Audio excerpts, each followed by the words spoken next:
여러분 구원을 무엇이라고 생각하십니까?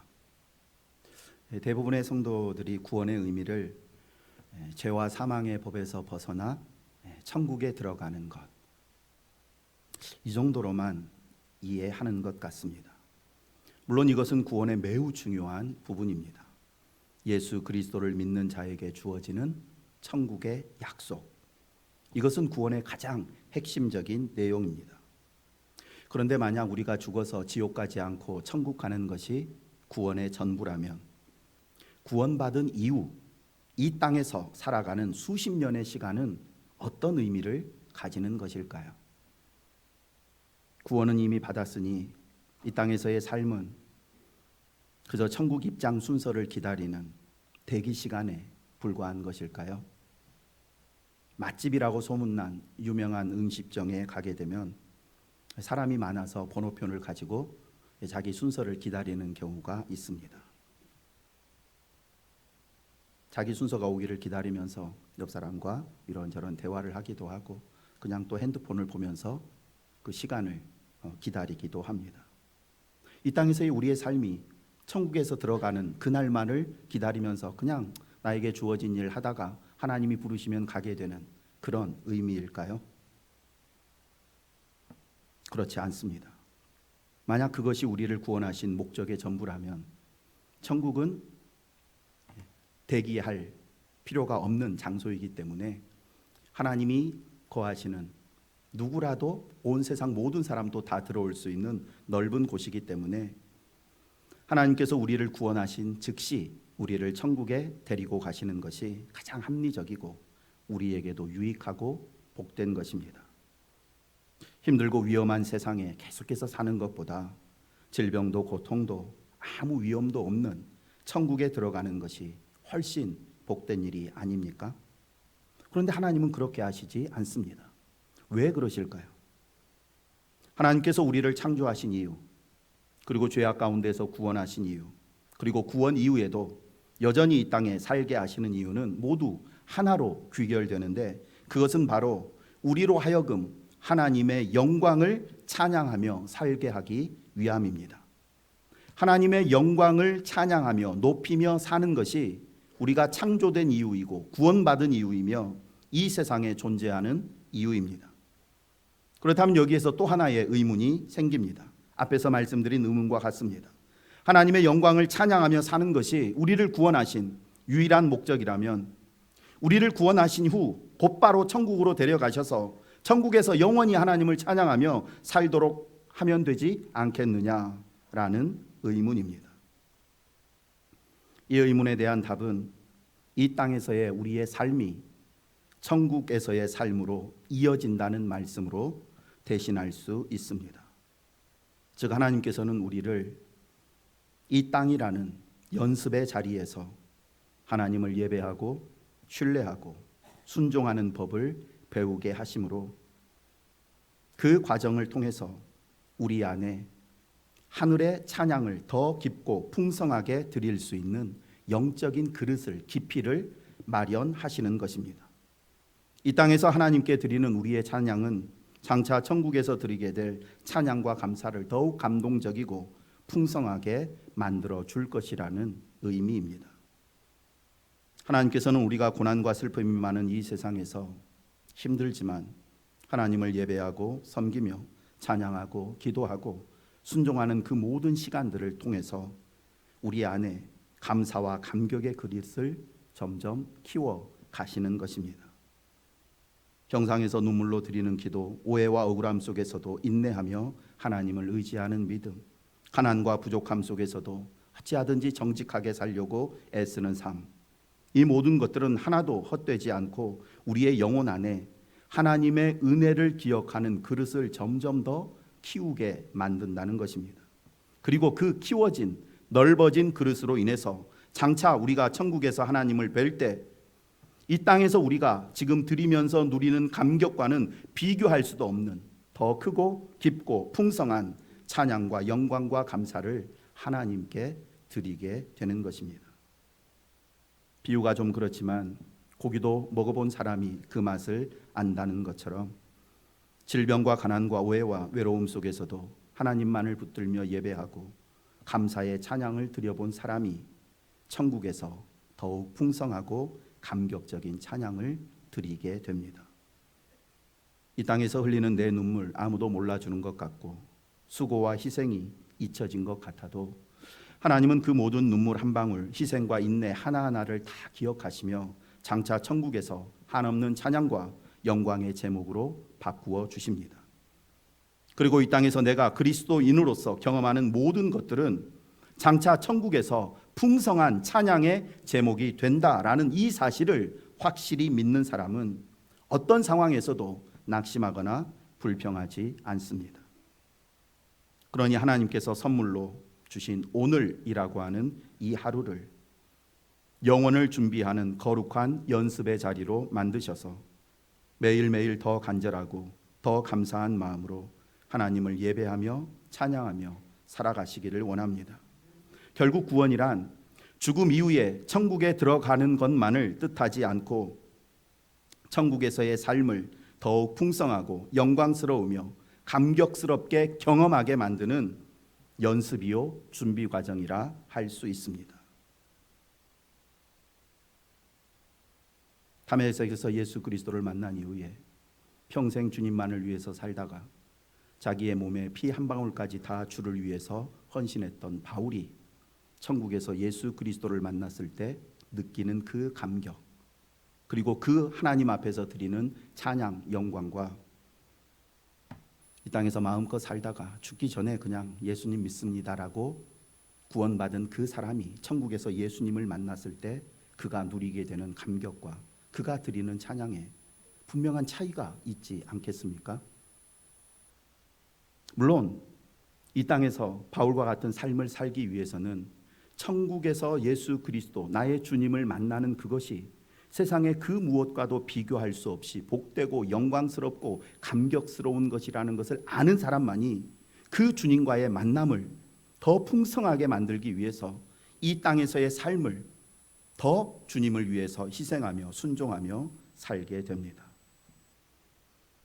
하나님이 왜 나를 구원하셨는가라는 질문은 추상적인 신학적인 질문이 아니라 내가 어떤 마음으로 오늘 내 가정을 세우고 어떤 자세와 태도로 직장 생활을 하며 어떤 시선으로 세상을 바라보고 어떤 목적을 가지고 세상을 살아야 하는지를 결정짓게 하는 매우 실제적인 질문입니다. 이 질문에 대한 하나님의 대답이 오늘 본문 출애굽기 19장에 기록되어 있습니다. 출애굽기 19장은 우리가 이 땅에서 어떻게 하나님의 영광을 드러내며 살 수 있는지를 매우 구체적으로 말씀하시는데 하나님께서는 오늘 본문 말씀을 통해서 하나님의 영광을 드러내는 삶을 살기 위해 우리가 반드시 붙들어야 할 우리의 세 가지 정체성에 대해서 말씀하시는데 다음과 같습니다. 제가 첫째, 둘째, 셋째 읽으면 그 옆에 있는 거 읽어보시기 바랍니다. 첫째, 둘째, 셋째. 하나님께서 우리에게 말씀하시는 이 세 가지 정체성이 내 안에 확실히 자리 잡고 있을 때 내 삶 전체는 하나님의 영광을 드러내는 도구와 통로로 쓰임받게 됩니다. 이 세 가지 정체성 가운데 오늘은 첫 번째 부분만 살펴보고 다음 주에 이어서 말씀을 드리겠습니다. 이 세 가지 정체성이 내 안에 얼마나 분명하게 자리 잡고 있느냐에 따라서 이 땅에서 내 삶이 하나님의 영광을 얼마만큼이나 드러내느냐가 결정된다고 해도 과언이 아닙니다. 오늘 말씀을 통해서 잊혀졌던 구원의 감격이 우리 안에 다시 되살아나고 흐려졌던 우리의 정체성이 더욱 선명해지고 세상 사람들과 별반 다를 바 없었던 우리의 삶이 하나님의 영광을 위해 완전히 구별된 삶으로 회복되기를 원합니다. 먼저 본문 배경 잠깐 살펴보면 1절 말씀입니다. 이스라엘 자손이 애굽 땅을 떠난 지 3개월이 되던 날 시내 광야에 이르렀다고 기록합니다. 이것은 단순히 날짜의 표시가 아니라 출애굽기 3장 12절에서 하나님께서 모세에게 주셨던 약속, 이 약속이 성취되었다라는 선언이 오늘 1절 말씀입니다. 하나님이 어떤 약속을 주셨는가? 네가 그 백성을 애굽에서 인도하여 낸 후에 너희가 이 산에서 하나님을 섬기리니. 400년 동안 종살이하고 있었을 때 그때 하나님께서 모세를 부르시면서 이 약속을 주셨는데 오늘 본문 1절에서 하나님께서 주셨던 그 약속이 성취되었다고 선언하시는 것입니다. 3절과 4절에서 하나님은 모세를 시내산 위로 부르신 후에 이렇게 말씀하십니다. 모세가 하나님 앞에 올라가니 여호와께서 산에서 그를 불러 말씀하시되 너는 이같이 야곱의 집에 말하고 이스라엘 자손들에게 말하라. 내가 애굽 사람에게 어떻게 행하였음과 내가 어떻게 독수리 날개로 너희를 업어 내게로 인도하였음을 너희가 보았느니라. 출애굽한 백성이 약 200만 명에 달했다는 점을 생각하면 이들을 거친 광야를 지나 시내 산까지 인도하셨다는 것은 인간의 방법과 힘으로는 도저히 설명할 길이 없습니다. 홍해 앞에서의 절망, 마라와 르비딤에서의 물이 없다고 쏟아냈던 수많은 원망들, 조금만 힘들면 애굽으로 돌아가려고 했던 하나님에 대한 불신, 아말렉과의 전쟁, 아무것도 없는 광야 속에서의 굶주림, 극심한 일교차, 이런 것들을 생각하면 이 산에서 너희가 하나님을 섬기리니 라는 이 약속이 깨지고 취소될 수 있는 수많은 변수들이 있었음을 보게 됩니다. 하지만 하나님은 그 많은 변수와 어려움에도 불구하고 이스라엘 백성들을 하나님이 계시는 시내산까지 인도하셨습니다. 불기둥과 구름기둥으로 추위와 더위를 피하게 하시고 나아갈 길을 비춰주셨고 만나와 메추라기로 주림배를 채워주셨으며 반석에서 생수를 터뜨려 그들의 갈증을 해결해 주셨습니다. 특별히 독수리 날개로 업어라는 이 표현은 독수리가 새끼를 날게 하기 위해서 높은 둥지에서 떨어뜨린 후에 바닥에 떨어지기 전에 날개로 받쳐 올리는 이 행위를 반복하는 모습을 떠올리게 하는 표현입니다. 어미 독수리는 일부러 새끼가 있는 둥지에 가시를 깔아서 새끼가 둥지에 안주하지 못하게 만듭니다. 그리고 높은 둥지에서 새끼를 떨어뜨립니다. 떨어지는 새끼는 죽지 않기 위해서 날개를 퍼덕이며 몸부림치는데 땅에 떨어지기 직전에 어미가 날아와 날개로 새끼를 떠받쳐 올립니다. 그리고 다시 높은 곳에서 떨어뜨리기를 수없이 반복합니다. 어미 독수리는 새끼가 이러한 고난, 위험을 통해 높은 하늘을 나는 법을 배우게 하는 것입니다. 비록 사랑하는 새끼에게 이런 엄청난 고난을 주지만 그러나 그가 죽지 않도록 하는 것입니다. 하나님께서 우리 삶에 허락하시는 광야의 시간들, 아니 이 땅에서 살아가는 우리의 모든 여정도 동일한 의미를 갖습니다. 병원 침대에서 주님만 바라보며 드렸던 절박한 기도, 실패로 무너진 자리에서 흘렸던 눈물, 아무에게도 말할 수 없는 억울함을 혼자 뿜고 버텨냈던 시간들, 외로운 새벽 주님 앞에 나와 엎드려 나도 모르게 내뱉었던 그 모든 탄식, 이것들이 하나님께서 우리를 독수리 날개로 업어 인도하셨던 특별한 훈련의 시간들이었습니다. 이 땅에서 겪는 눈물과 광야의 시간들은 결코 헛되지 않습니다. 서두에서 말씀드린 것처럼 이 모든 시간들, 이 모든 경험들은 장차 천국에서 하나님을 대면하는 날 우리의 찬양을 더욱더 풍성하고 깊은 감동으로 채우게 됩니다. 3절과 4절에서 하나님께서 내가 너희를 어떻게 인도했는지 너희가 보았다 말씀하신 후에 이제 5절에서 너희가 내 말을 잘 듣고 내 언약을 지키라 말씀하십니다. 3절과 4절 그리고 5절로 이어지는 이 순서가 대단히 중요합니다. 하나님께서 먼저 이스라엘 백성들을 애굽에서 구원하시고 홍해를 건너게 하시며 광야에서 만나와 메추라기를 먹이시고 불기둥과 구름기둥으로 시내산까지 인도하신 후에야 비로소 그들에게 언약을 주셨는데 이 순서는 구원의 본질을 우리에게 명확하게 보여줍니다. 우리가 하나님의 말씀에 순종했기 때문에 구원받은 것이 아니라 이미 값없이 받은 구원의 은혜가 너무나 크기에 그 감사와 감격으로 순종하게 되는 것입니다. 수없이 말씀드린 것처럼 순종은 구원의 조건이 아니라 구원받은 사람에게 나타나는 열매이며 구원의 은혜에 대한 자연스러운 기쁨의 반응이 순종입니다. 이 원리는 오늘 우리의 삶에도 동일하게 적용되고 우리의 인생을 돌아보면 누구라도 이런 기도를 드리게 됩니다. 하나님, 저는 죄와 사망의 사슬에 묶여 아무것도 할 수 없는 절망적인 존재였습니다. 그런 저를 주님께서 먼저 찾아오셔서 구원해 주시고 때로는 광야 같은 시간을 지나게 하셨지만 넘어질 때마다 다시 일으켜 주시고 낙심할 때마다 붙들어 주셨습니다.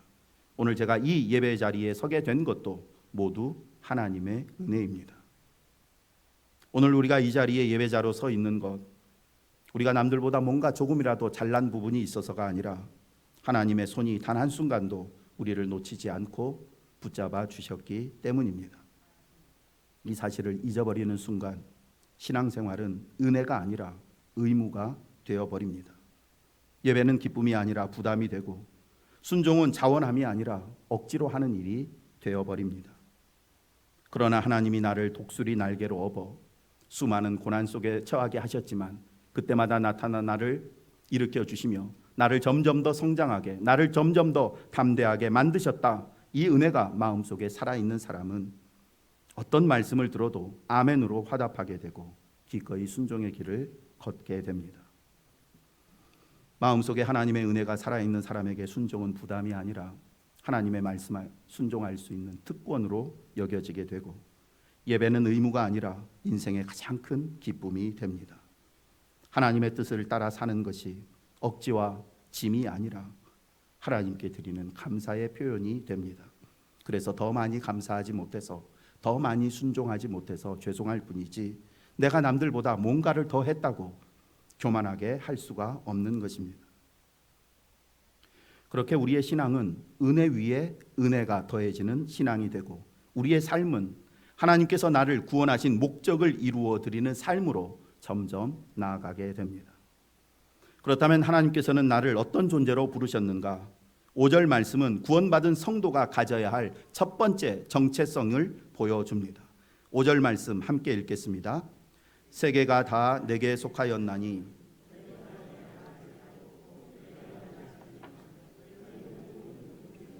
내 소유가 되겠고. 아멘. 세계가 다 내게 속했다라는 말은 온 세상의 주권이 하나님께 있다는 선언입니다. 세상의 모든 민족, 모든 나라, 모든 피조물, 세상의 모든 역사가 다 하나님의 다스림 속에 하나님 안에 있습니다. 그런데 하나님은 그 많은 나라와 민족들 가운데 특별히 이스라엘 백성들을 향해서 너희는 내 소유가 될 것이다 말씀하십니다. 세상 모든 것들이 다 하나님의 것인데 하나님께서는 이스라엘 백성들을 지칭하시면서 따로 너희는 내 소유가 될 것이다 라고 말씀하십니다. 이것이 어떤 의미인가?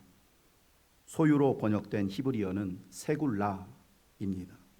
이 단어는 왕이 가진 수많은 재산과 보물 중에서 왕이 특별히 아끼고 소중하게 여기는 보물을 개인 금고의 보관회에 놓았을 때 그렇게 왕이 지극정성으로 아끼고 사랑하는 무엇, 그것을 세굴라라고 말합니다. 세상에 있는 모든 민족이 하나님의 것이지만 하나님께서 그 가운데 특별하게 사랑하시는 이스라엘 백성을 세굴라로 내 소유다라고 말씀하신 것입니다. 말라기 3장 17절에서도 같은 표현이 나옵니다. 만군의 여호와가 이르노라 나는 내가 정한 날에 그들을 나의 특별한 소유로 삼을 것이요. 온 세상 모든 것의 주인이신 하나님께서 그 모든 것들 가운데 우리를 특별한 소유로 삼겠다고 말씀하십니다.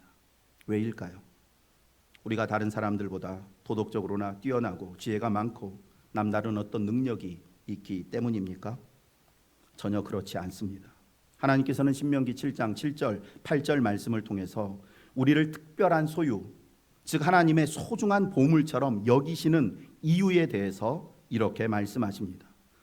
여호와께서 너희를 기뻐하시고 너희를 택하심은 너희가 다른 민족보다 수요가 많기 때문이 아니니라. 너희는 오히려 모든 민족 중에 가장 적으니라. 여호와께서 다만 너희를 사랑하심으로 말미암아 또는 너희 조상들에게 하신 맹세를 지키려 하심으로 말미암아 자기의 권능의 손으로 너희를 인도하여 내시되 너희를 그 종되었던 집에서 애굽 왕 바로의 손에서 속량하셨나니. 하나님께서 우리를 사랑하시고 기쁘게 선택하시는 이유는 우리에게 어떤 특별한 면이 있어서가 아니라 하나님의 사랑이 나를 선택했기 때문입니다. 왜 날 사랑하라, 왜 날 사랑하나 라는 찬양 아실 줄 압니다. 이 찬양 가사를 보면 왜 날 사랑하나, 왜 날 사랑하나, 왜 날 사랑하나 반복해서 질문을 던지지만 그 이유를 설명하지는 않습니다. 아무리 생각하고 또 생각해도 왜 하나님께서 나 같은 사람을 이렇게까지 사랑해 주시는지 도무지 설명할 길이 없기에 그 놀라움과 감격을 왜 날 사랑하나 라고만 되묻는 것입니다. 하나님께서 우리를 하나님의 가장 특별한 소유 세굴라로 삼으신 이유는 우리를 사랑하시기 때문입니다. 하나님 왜 저를 사랑하세요?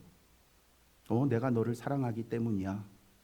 하나님의 답변이 이상하고 문법적으로 맞지 않는 것 같아도 이렇게밖에 설명할 길이 없습니다. 하나님께서 우리를 사랑하시는 이유는 결국 하나님의 사랑에서 찾을 수밖에 없습니다. 그런데 이 진리가 내 마음 깊은 곳에 와닿는 순간 우리 영혼의 놀라운 변화가 시작됩니다. 하나님이 나를 사랑하시기에 사랑하신다.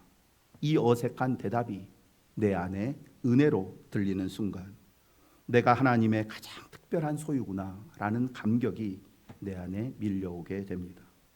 그러면 우리의 마음속에는 말할 수 없는 기쁨과 위로와 능력이 임하게 되고 어떤 순간에도 낙심하지 않는 담대함으로 충만해집니다. 그러니 우리는 어떤 상황 속에서도 우리 자신을 하찮게 여겨서는 안 됩니다. 사업에 실패했다고, 가진 것 없다고, 나이 들었다고, 병 들었다고 하나님의 눈에 우리의 가치가 줄어드는 것이 아닙니다. 이사야서 49장 16절에서 하나님은 이렇게 말씀하십니다. 내가 너를 내 손바닥에 새겼고, 손바닥에 이름을 새겼다는 말은 단순한 비유가 아니라 실제로 있었던 당시의 상황을 예로 들어 말씀하신 것입니다. 고대 근동에서 주인이 자기의 소유를 잃어버리지 않기 위해서 자기의 소유에 주인의 특별한 표시를 하거나 노예가 주인의 이름을 자기 몸에 새겨서 그 주인에게 충성을 다짐했습니다. 또한 어떤 사람이 자기에게 가장 소중하고 귀한 사랑하는 사람의 이름을 손바닥에 새겨서 항상 기억했는데 하나님께서는 그러한 상황을 말씀하시면서 나는 어떤 경우에도 너를 잊지 않고 영원히 기억한다고 말씀하신 것입니다. 또한 예수님은 요한복음 10장 29절에서 내 아버지는 만물보다 크심에 아무도 아버지 손에서 빼앗을 수 없느니라고 말씀하셨습니다. 각자 손의 크기가 좀 큰 사람, 작은 사람 있을 텐데 하나님의 손은 세상에서 가장 크고 가장 강하고 또한 가장 따뜻합니다. 하나님의 손 안에 있는 우리를 세상 그 누구도 심지어 죽음의 권세도 빼앗을 수 없습니다. 우리는 연약해가지고 우리가 정말 소중히 아끼고 사랑하는 것 뺏기지 않으려고 꽉 움켜쥐어도 나보다 힘센 누군가가 상황이 환경이 내 사랑하는 것을 빼앗아가고 우리는 어쩔 수 없이 빼앗기게 됩니다. 그러나 전능하신 하나님은 어떤 상황 속에서도 그 누구에게도 우리를 빼앗기지 않으십니다. 심지어 나의 죄와 허물, 연약함과 탐욕으로 내가 하나님 손 안에서 계속 하나님의 손을 아프게 찔러도 하나님은 우리를 놓치지 않으십니다. 그러니 나는 전능하신 하나님께서 지키고 보호하시며 끝까지 책임지시는 존재라는 가장 소중하게 아끼고 사랑하시는 보물이라는 이 사실을 가지고 당당한 모습으로 하나님의 영광 드러내는 삶을 사시기를 원합니다. 끝으로 5절 말씀에서 우리가 꼭 짚고 넘어가야 할 중요한 신학적 질문 하나 살펴보고 말씀을 마치고자 하는데 그것은 너희가 내 말을 잘 듣고 내 언약을 지키면 너희는 모든 민족 중에서 내 소유가 되겠고 라고 하는 이 조건절의 말씀입니다. 이 말씀을 문장 그대로만 이해하면 하나님의 언약을 잘 지켜야만 하나님의 소유가 되는구나 라고 오해할 수 있습니다. 그러나 앞부분에서 전혀 그렇지 않다고 말씀을 드렸습니다. 순종은 구원의 조건이 아니라 구원의 누림과 관련이 있다고 말입니다. 왜 그런가? 이스라엘 백성들은 이미 애굽에서 구원받았고 홍해를 건넜으며 하나님 앞에까지 왔기 때문입니다. 이스라엘 백성들은 이미 그들의 자격 요건과 상관없이 하나님의 특별한 소유 세굴라입니다. 그러므로 5절에 기록되어 있는 너희가 내 말을 잘 듣고 내 언약을 지키면 이라는 말씀은 하나님의 소유가 되기 위한 조건이 아니라 하나님의 소유가 된 백성이 그 영광스러운 하나님의 소유, 하나님께서 가장 아끼시는 세상 그 무엇과도 비교할 수 없는 보물이라는 이 가치를 내 삶 속에서 누리게 하는 은혜의 통로입니다. 우리는 이미 하나님의 특별한 소유입니다. 하나님이 값없이 구원하셨고 독생자의 피로 사셨으며 하나님의 손에 영원히 지워지지 않게 새기셨고 개인 금고에 보관돼 보물처럼 그렇게 소중하게 여기시는 존재입니다. 그렇기 때문에 앞에서 말씀드린 것처럼 어떤 상황 속에서도 나 자신의 모습을 보며 의기소침하지 마시고 주변 사람들이 나에 대해 이러쿵저러쿵 평가한다 해도 낙심하지 않기를 원합니다. 병들어도 나이가 들어도 가진 게 없어도 남들보다 많이 못 배우고 세상 사람들이 나를 어떻게 평가해도 하나님은 내가 세상에서 가장 소중하고 특별한 존재로 여기신다라는 이 사실을 기억하시기를 원합니다. 우리가 해야 할 일은 단 하나입니다. 하나님의 특별한 소유라는 이 영광스러운 신분 확신하고 이 신분에 어울리는 삶을 사는 것입니다. 우리가 말씀에 순종하며 살아갈 때 하나님의 특별한 소유로 누릴 수 있는 영광과 기쁨이 우리의 일상의 삶 속에서는 더욱 깊고 풍성하게 경험됩니다. 이 시간 믿음으로 결단하기를 원합니다. 나는 하나님의 세굴라, 하나님의 특별한 보물이다. 어떤 상황에서도 하나님이 정하신 나의 가치를 하찮게 여기지 않고 특별한 보물답게 순종의 삶을 살겠다. 사람은 자기 자신을 어떻게 인식하고 있느냐에 따라서 생각하고 행동하고 말하는 것이 달라집니다. 노예는 노예처럼 생각하고 말하고 행동합니다. 반면 왕자는 어디서나 왕자의 정체성을 드러내며 당당함과 품위를 잃지 않고 살아갑니다. 하나님은 저와 여러분의 신분에 대해서 분명히 말씀하셨습니다. 너는 내 소유이다. 내가 가장 소중하게 여기고 아끼고 사랑하는 세굴라다. 우리 안에 이 정체성이 분명하면 우리의 자존심은 회복되게 되고 누구 앞에서도 위축되지 않게 되며 결국 우리의 삶 전체는 하나님의 영광을 드러내는 빛난 보석과 같은 삶이 되게 됩니다. 말씀을 마칩니다. 하나님께서는 죄와 사망의 그늘 아래 있던 우리를 단번에 건져내시고 광야와 같은 세상에서 독수리 날개로 업어 보호하시며 수많은 사랑과 연단을 통해 여기까지 인도하셨습니다. 하나님께서는 저와 여러분의 이름을 손바닥에 새기시고 그 누구도 빼앗길 수 없는 세굴라 하나님의 가장 특별한 보물로 인정해 주셨습니다. 그러므로 우리는 더 이상 실패와 연약함, 사람들의 말과 환경 때문에 우리 스스로를 작게 여기거나 움츠러들 필요가 없습니다. 이제부터 이 영광스러운 신분을 마음에 새기고 하나님께서 나 같은 사람을 그렇게 귀히 여겨주신다는 은혜에 대한 감사와 감격으로 예배드리고 하나님께서 우리에게 말씀하신 그 말씀에 순종하는 것 의무가 아니라 나만 할 수 있는 특권으로 여기며 우리의 남은 삶을 오직 하나님의 영광을 드러내는 삶으로 채워가기를 원합니다. 그래서 장차 천국에서 주님을 배웠을 때 말할 수 없이 가슴 벅찬 그 감사와 감격 속에서 하나님의 은혜와 사랑을 마음껏 찬양하게 되기를 간절히 소망합니다. 이 시간 주신 말씀 생각하면서 함께 기도하기를 원합니다. 하나님, 오늘 이후 어떤 상황 속에서도 나 자신 하찮게 여기지 않게 해주시고 세상 누가 뭐라 해도 하나님이 나를 특별한 소유라고 여기신다는 이 담대함으로 살게 해 주옵소서. 제 삶이 하나님의 보물처럼 하나님의 영광을 빛내는 그러한 삶이 되게 해 주옵소서. 힘들고 어려운 환경 속에 기죽지 않고 낙심하지 않고 날마다 기쁨으로 하나님께 예배하며 순종하게 하옵소서. 이 시간 합심해서 기도하겠습니다. 사랑의 하나님 아버지, 세상 사람들도 저 자신도 항상 눈에 보이는 것들로 나 자신의 가치를 평가하고자 하는 연약함과 어리석음이 있습니다. 세상 사람은 10개 가지고 나는 5개 가지고 있으면 내가 세상 사람보다 못난 것처럼 그렇게 생각하는 경우가 많고, 많이 배우지 못하고 높은 자리에 있지 못한 것으로 인해서 위축되고 기죽 삶을 살 때가 너무나 많았습니다. 하나님, 오늘 말씀을 통하여서 세상 누가 뭐라 해도 너는 내가 가장 아끼고 사랑하는 세굴라 특별한 보물이라 말씀하시고, 이 땅에서 우리가 경험하는 가난과 질병과 고통과 아픔과 슬픔, 이 모든 것들이 훗날 하나님 앞에서 더욱더 풍성하고 찬란한 영광과 감사와 찬양을 드릴 수 있는 준비 과정이 된다는 사실을 기억하게 해주시고, 이 땅에서 살아가는 우리의 삶 전체가 천국에서의 삶을 더욱더 풍성하게 만드는 큰 은혜의 그릇을 만드는 시간들로 삼아갈 수 있도록 도와주옵소서. 이 땅에서 그리스도인으로 살아가면서 흘리는 모든 눈물과 수고의 땀이 결코 헛되지 않으며 장차 천국에서 사랑하는 주님 뵈었을 때 우리의 마음속에 더 큰 감격과 벅찬 감동을 불러일으킨다는 사실 생각하면서, 주님 앞에 설 날 그날을 생각하면서 이 땅에서 더욱더 주님을 위해 헌신하고 충성하며 남은 평생 주를 위해 살아가는 저희 모두가 되게 하여 주옵소서. 모든 말씀 예수님 이름으로 기도드립니다.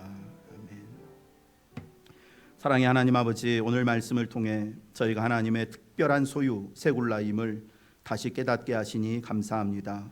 죄와 사망에서 건져주시고 독수리 날개로 업어 여기까지 인도해 주신 주님의 은혜 평생 마음에 간직하며 살게 하여 주옵소서. 어떤 상황 속에서도 나 자신을 스스로 하찮게 여기지 말게 해주시고, 세상 사람의 말과 주변 환경보다 하나님의 말씀을 더 신뢰하게 하옵소서. 낙심 대신 담대함을, 두려움 대신 감사와 기쁨을 주셔서 세상에서 하나님의 보물처럼 살아가게 하여 주옵소서. 순종을 의무가 아니라 특권으로 여기며 예배를 내 인생의 가장 큰 기쁨으로 삼고 남은 삶 동안 하나님의 영광을 드러내는 삶을 살게 하여 주옵소서. 비록 힘들고 괴롭고 아픈 세상 길을 살지만 이 땅에서 우리가 경험하는 모든 일들이 장차 천국에서 더 풍성한 감사와 찬양과 영광을 드리게 되는 통로가 된다는 사실을 생각하면서 주님 앞에 서서 느끼게 될 그 한없는 감사와 감격을 생각하며 이 땅에서의 삶을 주님 말씀에 더 기쁘게 순종하며 살게 하여 주옵소서. 예수님의 이름으로 기도드립니다. 아멘.